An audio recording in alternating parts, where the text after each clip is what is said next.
मेरा आपसे यही कहना है कि ये सब काम करने से समाज का कल्याण करना, गरीब कल्याण, गांव गरीब मजदूर किसान का कल्याण, जात पंथ धर्म भाषा और सेक्स के आधार पर जो डिस्क्रिमिनेशन होता है वो नष्ट करना। और कितनी लोगों में गलतफहमी है। मैं एक दिन मेरे घर पर 1:30 बज गया, एक एमएलए अपने थे, बड़े सीनियर थे, अब नाम बता दो, नाना शामकुड़े थे। तो बैठते बैठे मैं 2 बजे गए तो मुझे भूख लग गई। तो मैंने घर में पत्नी को कहा कि मेरे साथ 4-5 लोग हैं, डाइनिंग टेबल मेरे घर पे 12 लोगों का है, तो अड़चन नहीं होती और हर रोज खाना बनता ही है 30-40 लोगों का। तो मैंने कहा कि 5-6 लोग हैं। घर वाले चिल्लाते नहीं तो बोलते समय पर बता देते हो, तो मतलब पहले ही बना के रखो। तो मैंने नाना को बोला कि नाना चलो खाना खाएंगे फिर बात करेंगे। तो नाना शाम के ने पूछा मैं आऊं खाना खाने? मैं क्या तुमको नहीं, तुम्हारे भूत को बोल रहा हूं क्या? तुम चलो। तो बोले तुम्हारे घर में तुम्हारे टेबल पर मैं बैठ सकता हूं? मतलब क्यों नहीं बैठ सकते? किसने बताया आपको? मैंने बोला हमारे ये बात हम मानते नहीं, हम सब एक है। हमारा कार्यकर्ता, हमारी जनता, हमारा परिवार है। और मैंने कल कहा था कि मैं नागपुर का लोक प्रतिनिधि हूं, नागपुर की जनता मेरा परिवार है और मैं इस परिवार का कर्ता पुरुष हूं, ये मेरी जिम्मेदारी। और कोई भी व्यक्ति हो, मैं भारतीय जनता पार्टी का कार्यकर्ता हूं, पर जिसने मुझे वोट नहीं दिया उसका भी काम करूंगा, क्योंकि मैं मंत्री देश का हूं, पार्टी का जरूर हूं। जो भी वोट देगा उसका भी काम करूंगा, जो भी वोट नहीं देगा उसका भी काम करूंगा। जो जो सही काम होगा वो सबका करूंगा,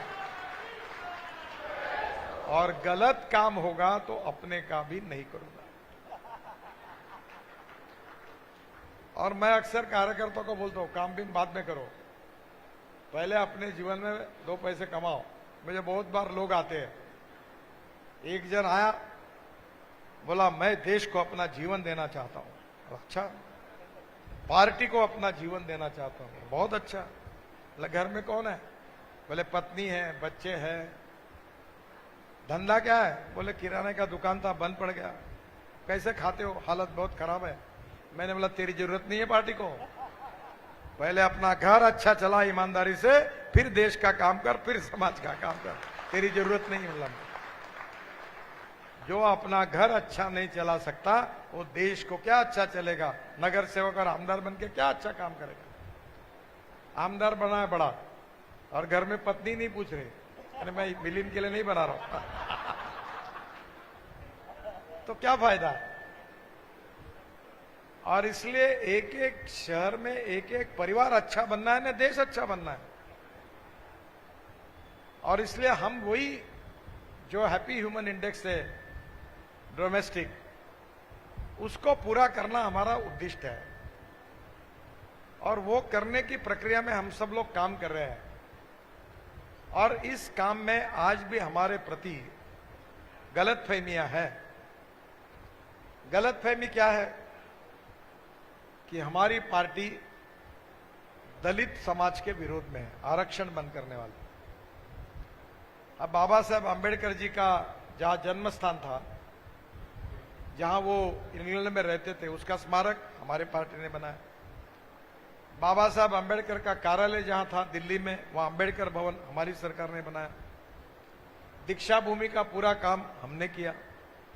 22,000 करोड़ रुपए खर्चा करके मैंने पहली बार देश के इतिहास में भगवान गौतम बुद्ध का जन्म जहां हुआ, जहां उनको बौद्ध धर्म की दीक्षा मिली और जहां उनका देहावसान हुआ, वो सभी गांवों को कंक्रीट रोड से जोड़कर 22,000 करोड़ रुपए का बुद्ध सर्किट का काम किया।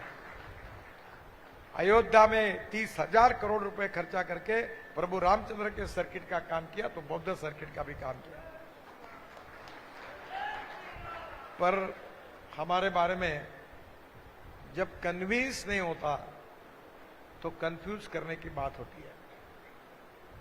मुसलमानों को कहा जाता है कि बीजेपी वाले बहुत खतरनाक है, चुन कर आएंगे तो आपको कटवा देंगे, पाकिस्तान भिजवा देंगे, सुरक्षित रहना है तो कांग्रेस को वोट दो। हम राष्ट्रवादी हैं। आप मुझे बताइए कि हमारे देश में मुस्लिम समाज के लड़के लड़कियां इंजीनियर डॉक्टर नहीं बननी चाहिए? क्या वो लड़की बुर्खा पहन के रहनी चाहिए? हमारे समाज में आज हमारी सब समाज की लड़कियां डॉक्टर बन रही, वकील बन रही, एमए, एमएससी, बीकॉम अच्छी पढ़ रही, बैंक में जा रही। ये नहीं होना चाहिए। मेरे को इंजीनियरिंग कॉलेज मिला था, मैं एमएलए था, और मेरा इंजीनियरिंग कॉलेज नागपुर के अंजुमन इस्लाम को मैंने दिया सदर में।